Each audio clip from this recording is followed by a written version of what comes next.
ละโอยน้อละเจ้าเปลี่ยนใจหลายเด้อน้องจากสายตาที่เคยมองมาส่วนปอ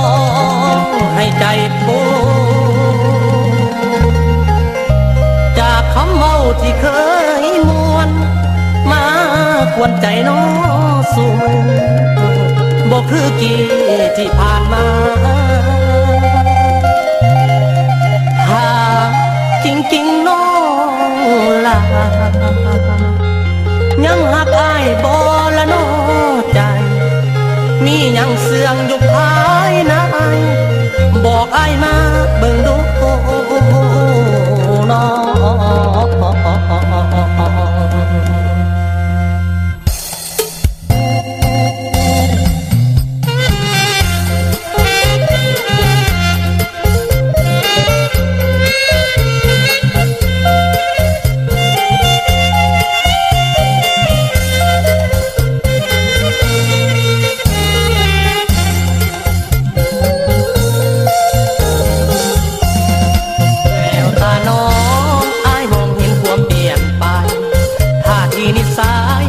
กลายเป็นไปหลายอย่างจากความอ่อนหวานมันแปรเป็นแข็งกระด้าง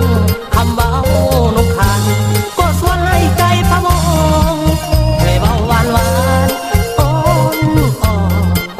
มาเกี่ยวมาก่อนยอดคำตรงไอ้นี่สะเทือนหัวใจจนงงเอ้ยอานงให้ทำใจเจ้าพัน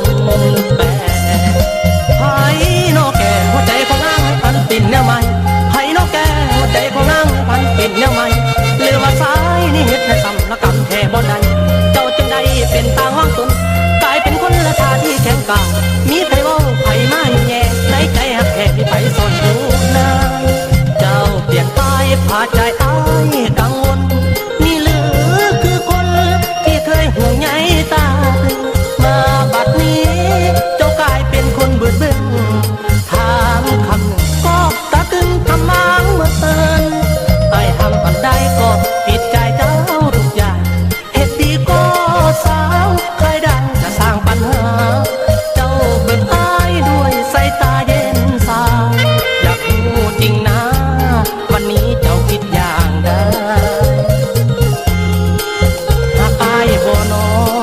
หากอ้ายบ่นอหากอ้ายบ่นอบอกมาตามจริงเถิดนะถ้ายังหั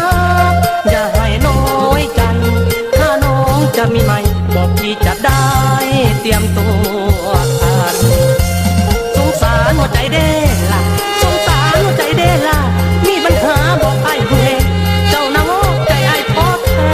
มันแย่พอคิดหลายถามหัวใจนะฮักไอ้หรือบอกเบาๆถ้าน้องจะมีใหม่จะได้เตรียมใจเป็นคนสร้าง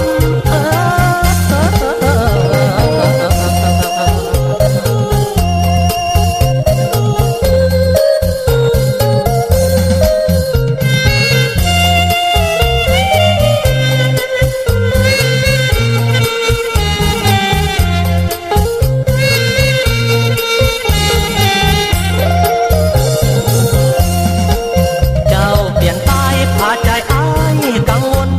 นี่หรือคือคนที่เคยห่วงใยตามาบัดนี้เจ้ากลายเป็นคนเบื่อเบื่อถามคำหนึ่งก็ตะกึงทำมางเมื่อเตือนไอ้ทำอันใดก็ผิดใจเจ้าทุกอย่างเหตุดีก็สร้างใครได้จะสร้างปัญหาเจ้าเบิกอ้ายด้วยสายตาเย็นสาอยากรู้จริงนะวันนี้เจ้าคิดอย่างใดหากอ้ายบ่นอหากอ้ายบ่นอหากอ้ายบ่นอหากอ้ายบ่นอบอกมาตามจริงเถิดนะ